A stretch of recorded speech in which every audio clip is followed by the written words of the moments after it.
Welcome to week 3. Um, Week number 2 with the discussion board has gone incredibly well.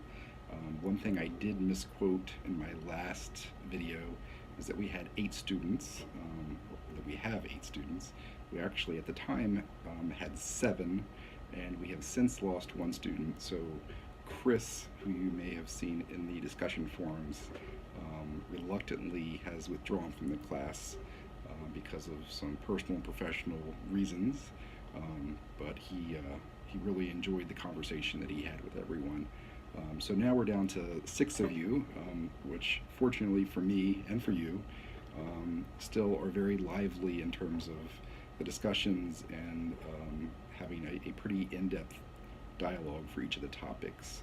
So in wrapping up week number 2, when we talk about the historical context, I think Paige did a really good job reminding us that the achievement gap is still very real for not only students with disabilities, but other marginalized students, gender, race, socioeconomic status, and that we still have a ways to go, but we are making some progress there.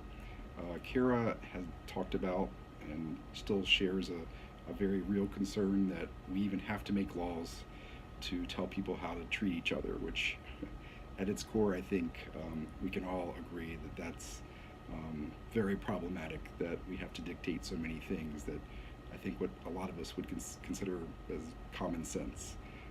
Haley talked about, or at least kicked off the discussion regarding the software that is used in higher education for managing students with disabilities and their accommodations.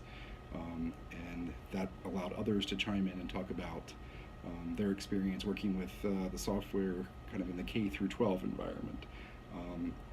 Nicole shared that her district, the teachers that work there use a program called Skyward, which sounds to be a little bit different than what some of the others were using, but it's good to know that we have advanced in the field a little bit because it wasn't that many years ago, as Nicole pointed out, that a lot of folks were using paper files to manage IEPs.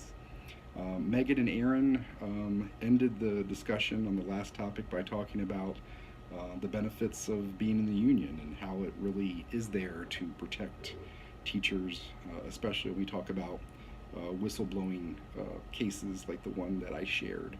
So another great week for you guys in terms of the discussion, and I appreciate the timeliness of your discussion and being involved what seems to be almost every day that most of you are checking in, so please keep up the good work. I have your first case studies, so I'm in the process of reviewing them, and I will try to turn those around as quickly as possible. And now we are on to module or week number 3, and you have another case study, number 2, that has been posted, and then we also have 3 discussion board topics. So I look forward to seeing you in the discussion boards. Feel free to reach out to me if you have any concerns or questions. Thank you.